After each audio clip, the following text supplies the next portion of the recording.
The late granddaughter of struggle stalwarts Nelson and Winnie Mandela, that's Zoleka, will be laid to rest today in a private funeral. Yesterday, she was honored with a memorial service at her grandmother's home in Orlando West, that's in Soweto.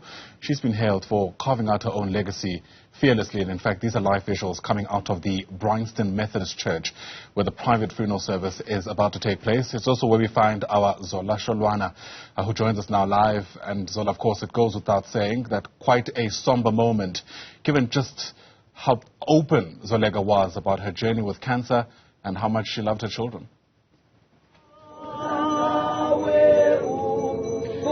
A very sad moment it is indeed, Ayanda.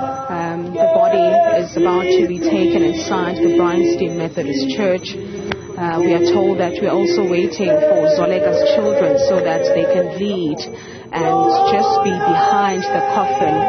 The Madigilezelas and the Mandela friends and colleagues have gathered here at the Methodist Church to celebrate the life of author and activist Zoleka Mandela. This, of course, will be a private ceremony. Only close friends and family will be allowed to have access to the church. You'd understand that the 43-year-old lost her battle to cancer on Monday evening, where she was surrounded by family and friends. Zoleka being the granddaughter of Nelson Mandela and Winnie Mandela, there's quite a number of officials that, or dignitaries rather, that are here to pay their last respects and also offer support to the Mandela and Madigizela family. Yesterday during the memorial, the mood was different because most of the mourners that were there were saying Zoleka would have wanted us to celebrate her life and not really, be about sadness. And that was what yesterday was all about. Now, today, reality is starting to kick in because today her book of life rather, will be closed. And most people will possibly, be seeing Zoleka's coffin for the last time. And I mean, it's very sad for the children as well. We obviously won't be able to get much because I think after this is where we will be ending. We won't be allowed inside as the media, as it is a private ceremony.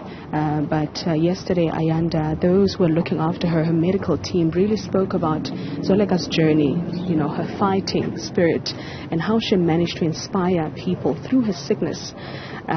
Fighting cancer for a number of years. And there are people that would have loved to be inside, inside this church to pay their last respect. People that, looked up to Zoleka. Some people have also gone through, the journey of dealing with cancer as an illness.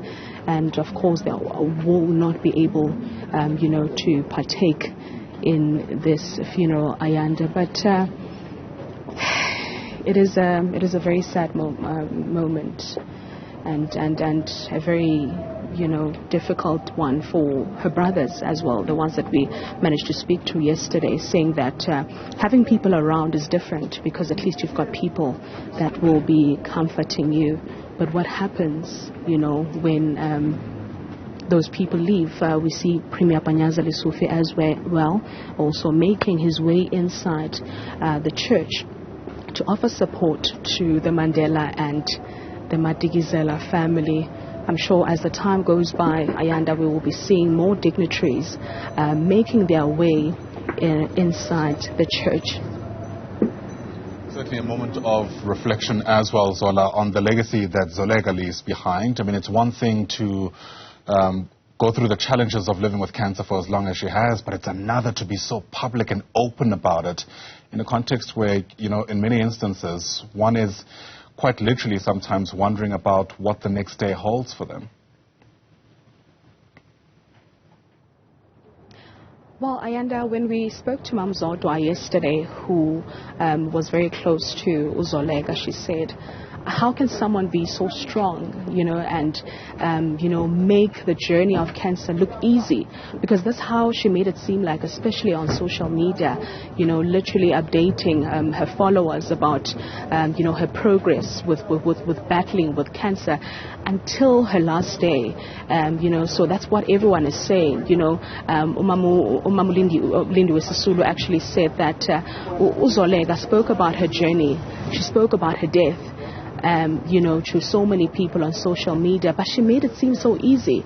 Who could have done that? And that's how most people here remember the author, really as a beautiful soul who lived her life to the fullest, even when she was dealing with the most difficult challenges that a person could possibly encounter in life. Absolutely. Heartbreaking story, this. Sholwana, live to us there from the Bryanston Methodist Church. For now, thanks very much indeed.